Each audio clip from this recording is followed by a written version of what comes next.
This is DW News live from Berlin. Russian authorities reportedly give the mother of Alexei Navalny an ultimatum. A spokeswoman for the late Kremlin critic says Navalny's mother was told to agree to a secret funeral for her son, where he would be buried in the penal colony where he died. Also coming up, the death toll from an apartment complex fire in Spain increases to 9, but authorities fear that number could rise as firefighters pick through the building's still smoldering remains. Plus, high times for cannabis lovers in Germany. Lawmakers passed new legislation in parliament that legalizes marijuana for personal consumption, allowing people to smoke at home and in public.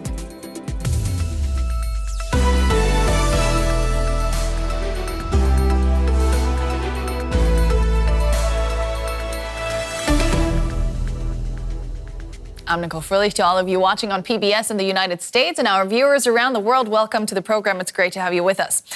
Aides to the late Russian opposition leader Alexei Navalny say Moscow has set an ultimatum for his mother to agree to a secret funeral.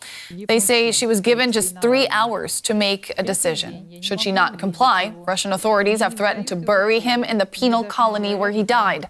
Navalny's mother has been demanding authorities hand over his body to allow for a public burial with friends, family, and supporters.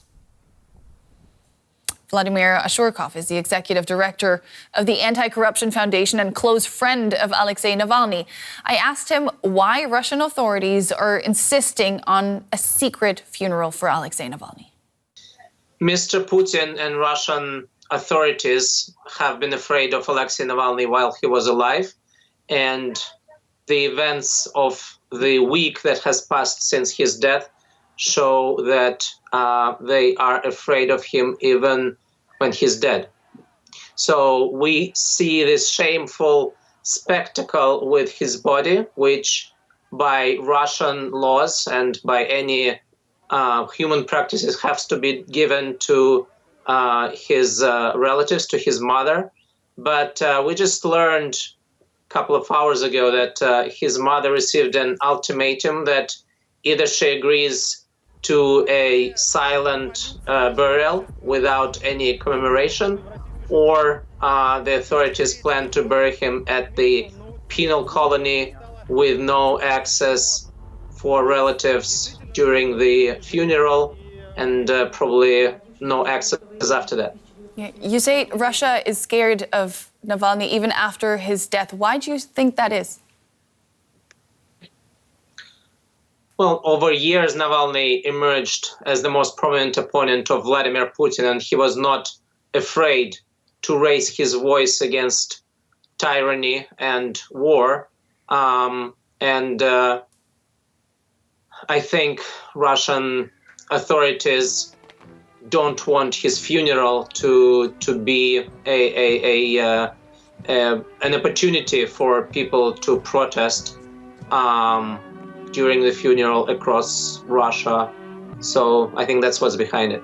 Yeah. A lot of people feel, of course, very strongly about his passing, but you were his friend. How are you coping with the loss now a week after his death? It has been a shock, and the pain is still fresh. But he would wanted us, his friends, his associates, all democratically minded people in Russia and outside of Russia to support him, to continue his work, and that's what we intend to do. So we have to be strong in these tragic days. How do you feel about possibly never knowing how he died? I think the truth will come out. We have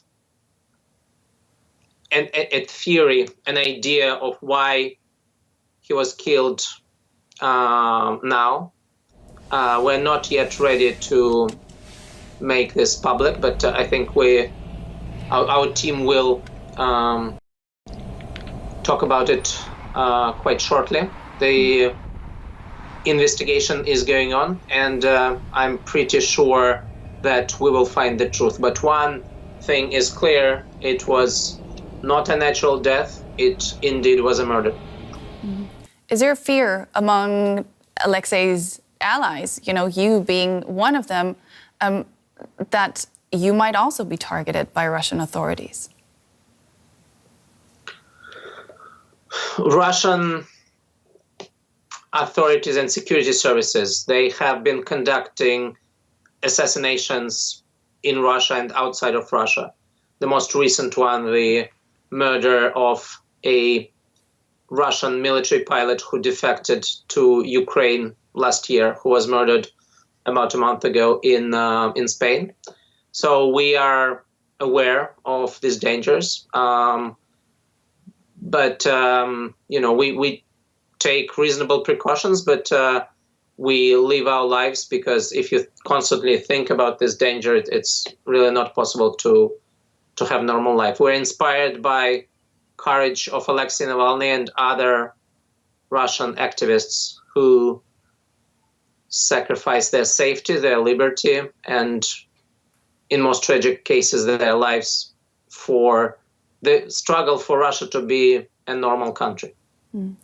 There have been fears that the Russian opposition, all those people that want Russia to be different, as you just pointed out, they won't be able to recover after this loss and could become more fragmented. Is that a fear that you share, or will people rally around the legacy of Alexei Navalny?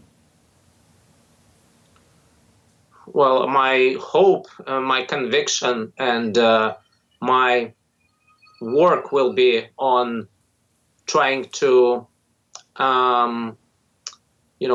carry his torch after his death. The fact that his wife, Yulia Navalny, pledged to continue his work and be more active in political work, I think, is very encouraging. Yulia is a strong leader. She has been the rock on which Alexei Navalny has been standing all these years. And I think she is the type of leader that is needed, not just for Russian opposition, but for the world today. Because I don't think the Western world fully realizes the peril that Putin and his regime is bringing, not just to Eastern Europe, not just to Ukraine, but to the whole world.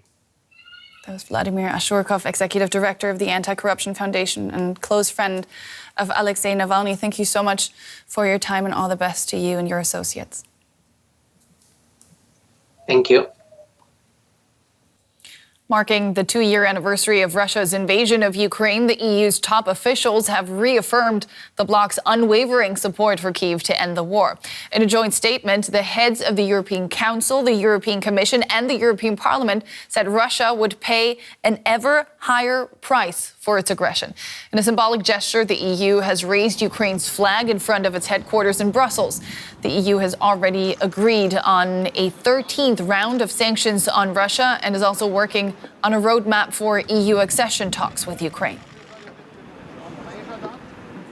But 2 years after Russia launched its full-scale invasion, Ukraine remains in the fight. But the battle has entered a new and uncertain phase. Kyiv is facing many challenges, among them a critical ammunition shortage, political deadlock in the U.S., blocking military assistance, and a lack of production capacity in Europe. Now, since Russia invaded, it has taken control of large regions of eastern Ukraine, and currently Moscow appears to have the upper hand. After taking control of the Ukrainian town of Avdiivka last week, Russia says its forces have advanced further to the west. DW's Ukraine Bureau Chief Nick Connolly poses the question, can Ukraine keep up its resistance to Putin's war? The only thing we can regret is that we didn't start active measures earlier. He means the war. That was Vladimir Putin's message in a recent interview with Russian state TV. Words that put an end to speculation that the Kremlin might be open to some kind of deal to freeze this conflict. Orysia Lutsevich is a Ukraine expert at London's Chatham House think tank. She says Putin still thinks he can take all of Ukraine.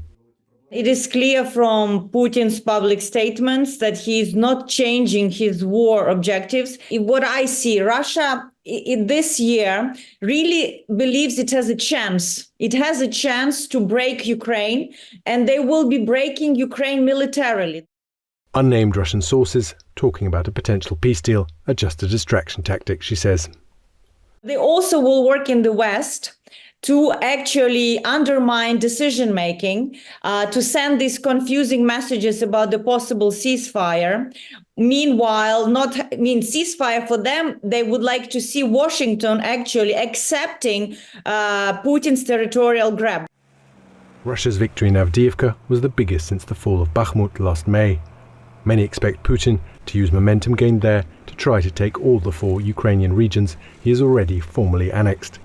That's Donetsk, Luhansk, Zaporizhia and Kherson. But it won't be easy.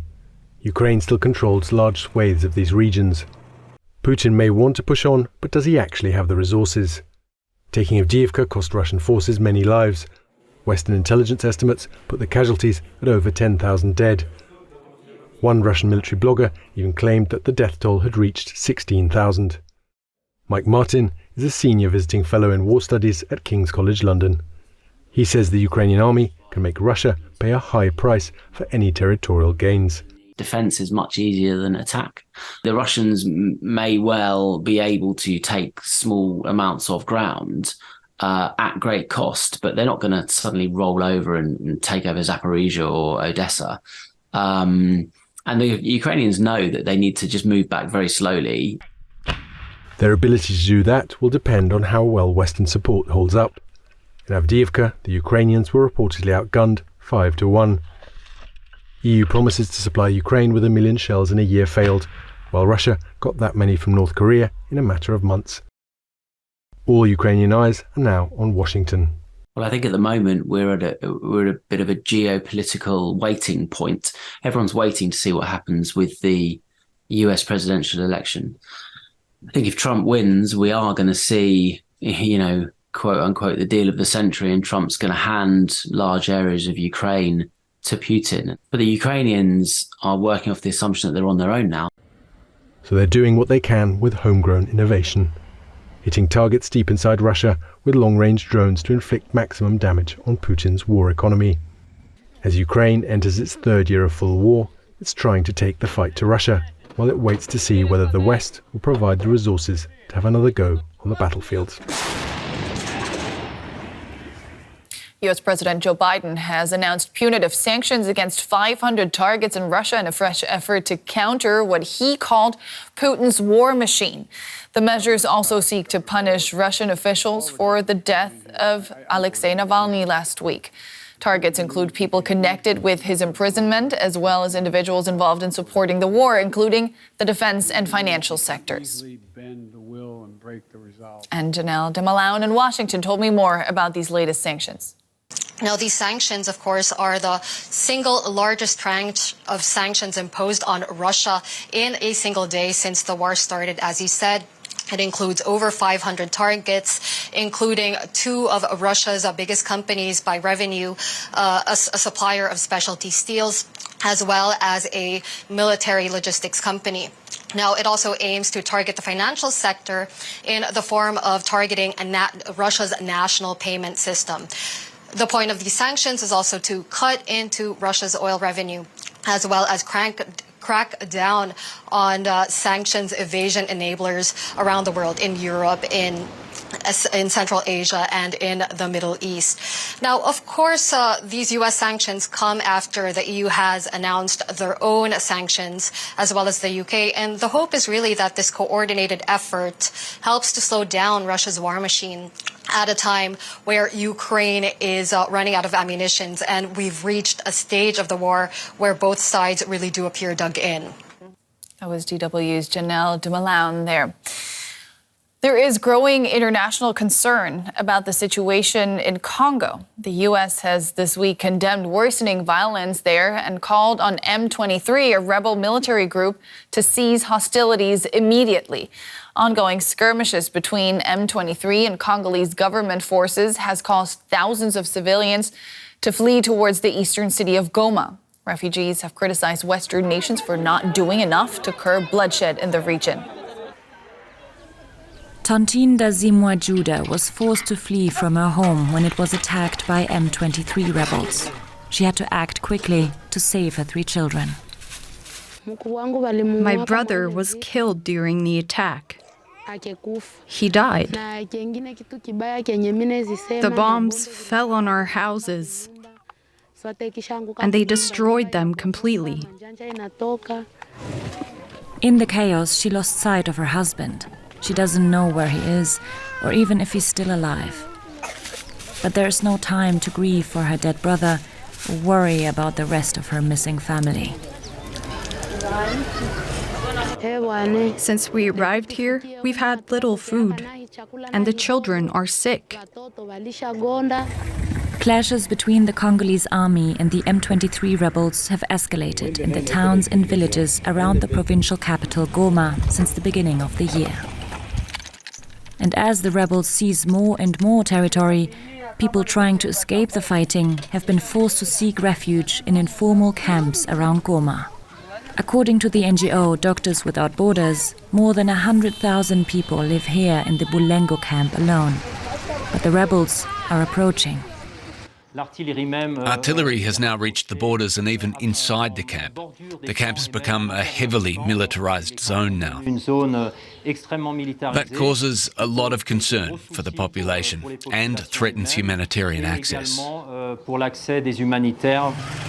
Nearby Goma, a city of 2 million people, is now largely cut off by road, making it difficult for aid agencies to reach people. And the rebels could seize Goma next. At the camp itself, the conditions are worsening. It is the people, many of whom have been displaced multiple times due to rebel attacks, who are paying the price. The sites they're on are absolutely filthy and overcrowded.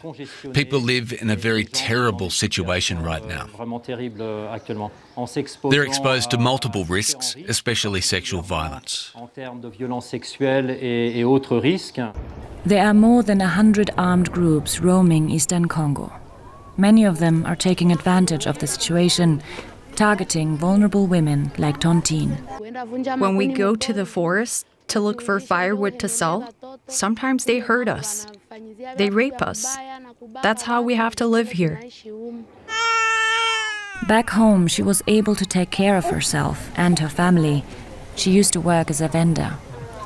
Now, her only hope is that help, any kind, will arrive soon. Moving on to Spain now, where authorities in Valencia say at least 9 people have died after a fire ripped through an apartment block. Fears are high that the death toll could climb as emergency workers search through the remains of the high-rise residential complex. The blaze started in one of the apartments on Thursday night, quickly spreading out of control. Firefighters searched the charred remains of the residential towers, looking for victims. It's not clear how many people were inside when the fire roared through the adjoining buildings. The complex reportedly contained 138 apartments and was home to some 450 people.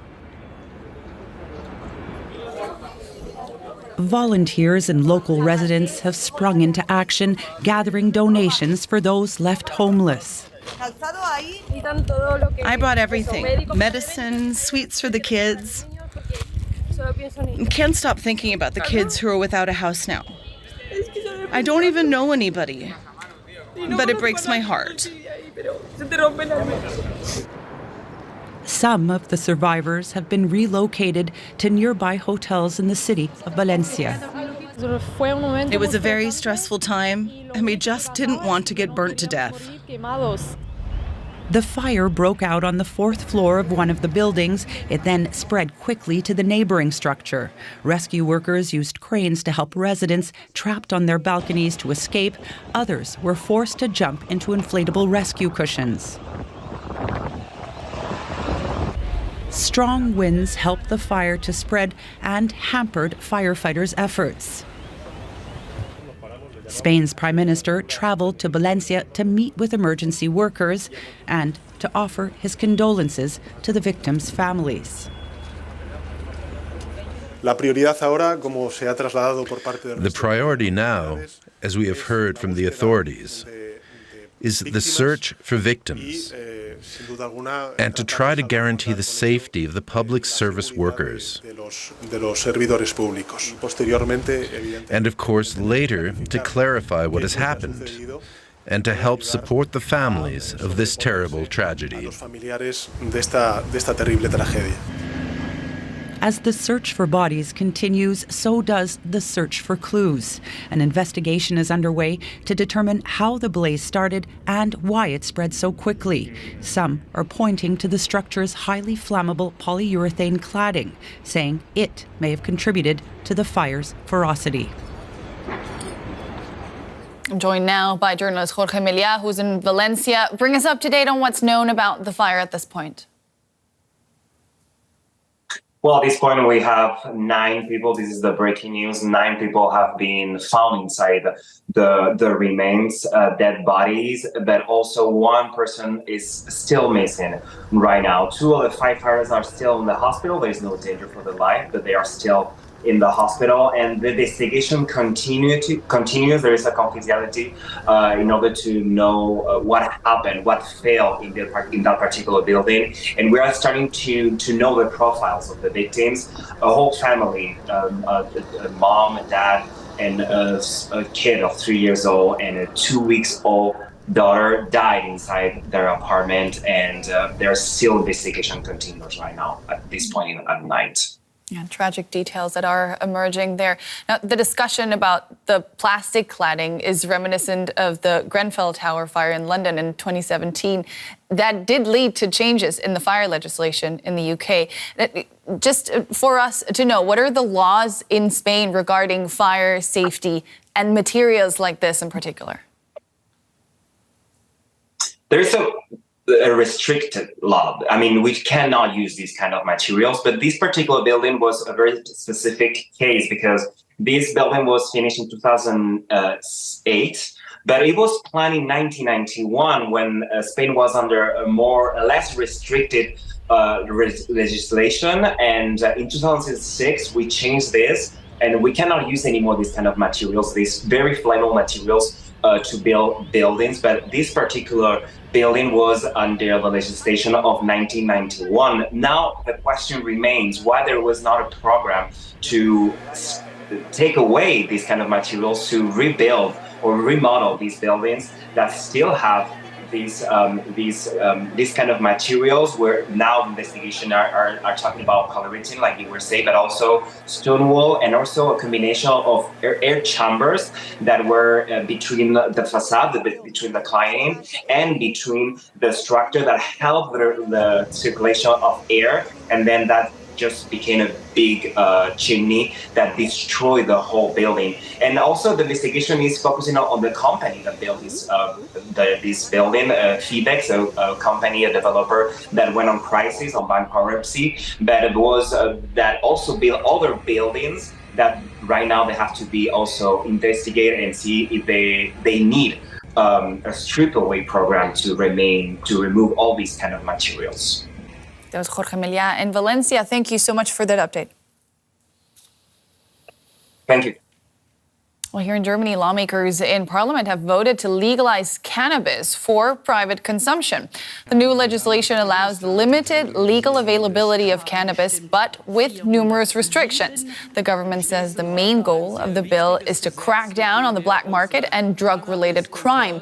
But the move faced considerable opposition from medical associations, the judiciary, and opposition politicians. Cannabis will be legalized in Germany. The decision came after much debate. The government's aim is to solve a number of social problems by decriminalizing the drug. In principle, the law addresses 3 existing and unresolved problems. The first problem is that we have increasing cannabis consumption. We have extensive and increasing drug-related crime. And finally, we have a large black market that is becoming more and more problematic, in which cannabis products increasingly contain toxic additives. On April 1st, the ban on cannabis, which has been enforced for more than 40 years, is to be lifted. It will then become legal for adults to grow 3 cannabis plants at home. Adults will also be allowed to possess up to 25 grams in public. Non-commercial cultivation and sale will be permitted in limited quantities from July, in so-called cannabis social clubs. Consumption is prohibited close to schools, playgrounds, daycare centers and youth facilities, and by minors. The legalization of cannabis has been criticized by parts of the judiciary and law enforcement. Both fear, above all, inefficient and impractical regulations for checks and penalties. The German Medical Association considers the age limit of 18 to be too low due to the potential health risks for young people. The German government says its cannabis campaign will provide people with the information they need to make informed decisions. When we've shown the cannabis campaign to everyone, every young person will know that if they consume cannabis, if they do it regularly, they are damaging their brain. Germany's largest opposition party is critical of the plans, announcing it will repeal the law if it wins next year's election. And finally, a NASA space telescope has captured the biggest solar flare in years. The Solar Dynamics Observatory recorded the flare from orbit as a huge bright flash. You can see it there on screen. The sudden emission of radiation from the star temporarily interfered with radio communications in the US and other parts of the world in direct sunlight. And a quick reminder of our top story before we go. Aides to the late Russian opposition leader Alexei Navalny say Moscow has set an ultimatum for his mother to agree to a secret funeral. Should she not comply, Russian authorities have threatened to bury him in the penal colony where he died. That's it for now, but stay with us after a short break. I'll be back to take you through the day, and I hope to see you there.